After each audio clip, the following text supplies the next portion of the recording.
რამდენად აკმაყოფილებს უსაფრთხოების სტანდარტებს ქვეყანაში არსებული ბენზინ და გაზგასამართის სადგურები. საკითხის გააქტიურება დღეს დილით მუხიანში მომხდარმა შემთხვევამ გამოიწვია, რადგანაც გაზგასამართ სადგურზე მდგომ თხევადი აირით დატვირთულ ავტომობილს ცეცხლი გაუჩნდა. ხანძარი საკმაოდ ძლიერი იყო, თუმცა მისი ჩაქრობა მალევე მოხერხდა. საბედნიეროდ ინციდენტის შედეგად არავინ დაშავებულა. ვის ეკისრება პასუხისმგებლობა გაზგასამართის სადგურების უსაფრთხოებაზე. ნახეთ მარიამ აფციაურის სიუჟეტი.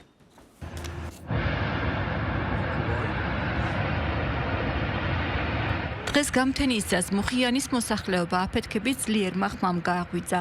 შემთხვევა დილის 6-ის ნახევარზე ერთ-ერთ ავტოგასამართ სადგურზე მოხდა, სადაც არსებული ინფორმაციით ცეცხლის სატვირთო ავტომანქანაზე განთავსებულ გაზის გადასატან რეზერვუარს გაუჩნდა. სახანძრო სამაშველო სამსახურის ჯგუფებმა ხანძრის ლიკვიდაცია მალევე შეძლეს. რადგან შემთხვევა გამთენიისას მოხდა, მიმდებარედ გამლელები არ იმყოფებოდნენ და საბედნიეროდ არავინ დაშავებულა. დაზიანდა მხოლოდ რამდენიმე სატრანსპორტო საშუალება. დილის 6-ზე მოხდა აფეთქება, გადაედო ერთ ავტობუსს და ეს ორი გაზისგია დამწვარი, მეტი არაფერი არ ვიცით, ჯერ ელოდებიან ექსპერტებს და შეაფასებენ. დატუმბის დროს აფეთქდა გაზისგი, ცეცხლი წაეკიდა რომელიღაცას. პირველ სამას და მეორეს იმას გადაედო.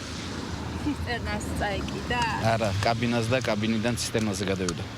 ეს გაზგასამართ სადგურზე მომხდარი პირველი აფეთქება არ არის. ერთ-ერთი ბოლო ასეთი შემთხვევა 5 წლის წინ ამაშუკელის ქუჩაზე მოხდა. მაშინ ერთი ადამიანი დაშავდა. მსგავსი მოვლენების შემდეგ მოქალაქეები როგორც წესი სვამენ შეკითხვას, იყო თუ არა ეს შემთხვევითი ფაქტი და არსებობს თუ არა სათანადო კონტროლი მსგავსი საფრთხეების ასარიდებლად. ტექნიკური უნივერსიტეტის პროფესორი, ენერგეტიკის მეცნიერებათა აკადემიკოსი აცხადებს, რომ თუკი სატრანსპორტო საშუალება გამართულია და ცულია მონტაჟის წესები, ხანძრის გაჩენის რისკი ფაქტობრივად არ არსებობს. სპეციალისტი აფრთხილებს მძღოლებს, რომ გაეცნონ და დაიცვან უსაფრთხოების სტანდარტები, რადგან თხევადი გაზი ერთ-ერთი ფეთქებად საშიში საწვავია და ავარიის შემთხვევაში შესაძლოა მძიმე შედეგი დადგეს.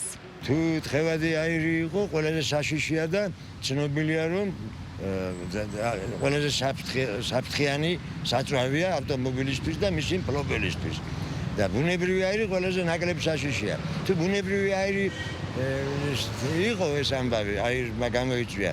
მაშინ ალბათ საქმე გვაქვს იმაზე, რომ რაღაცა ჭურჭელი არ იყოს შემოწმებული და წნევას ვერ გაუძლოთ. ამიტომ შემოწმებული უნდა იყოს ბალონი ყოველ 3 წელიწადში ერთხელ, საქართველოს კანონების მიხედვით.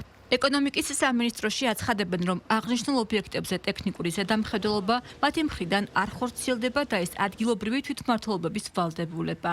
მერიაში თავის მხრივ განმარტავენ, რომ მხოლოდ ნაგებობების სანებართო პირობებთან შესაბამისობას ამოწმებენ, ისევე როგორც ნებისმიერი დანიშნულების ობიექტის შემთხვევაშია. უშუალოდ გაზზე მომუშავე ან გაზის გადამზიდი ავტომობილები კი ტექინსპექტირების ფარგლებში მოწმდება, თუმცა ექსპერტების ნაწილი მიიჩნევს, რომ არსებული კონტროლი არასაკმარისია. ჩვენს ქვეყანაში დიდი რაოდენობით თხევადი აირი გადაადგილდება. ეს არის ტრანზიტის მანქანები, ეს არის შიგა ბაზრის მოსამარაგებელი გაზგზიდები და ძალიან დიდი ყურადღება ამისთვის საჭირო. ეს არის ცეცხლსაშიში პროდუქტი, რომელიც უნდა კონტროლდებოდეს ძალიან ყურადღებით. ჩემის აზრით, სათანადოდ არ კონტროლდება. სპეციალისტების თქმით, იმის შემოწმება თუ რამდენად სწორად მონტაჟდება აირბალონები ავტომობილებში ტექინსპექტირების ცენტრებში წლების წინ დაიწყო. თუმცა მათი შეფასებით, ავტომობილების ინსპექტირების დაწესებულებებში მსგავსი შემოწმების ხარისხი არადამაკმაყოფილებელია. მათივე თქმით, ასევე უნდა არსებობდეს სტანდარტები აირგადამზიდი ავტომობილებისთვის, რომლებიც ქვეყნის მასშტაბით ინტენსიურად გადაადგილდებიან. რაც შეეხება მუხიანში დღეს მომხდარ შემთხვევას, საქმეზე გამოძიება სისხლის სამართლის კოდექსის 192 მუხლით მიმდინარეობს, რაც ნივთის გაუფრთხილებლობით დაზიანებას ან განადგურებას გულისხმობს.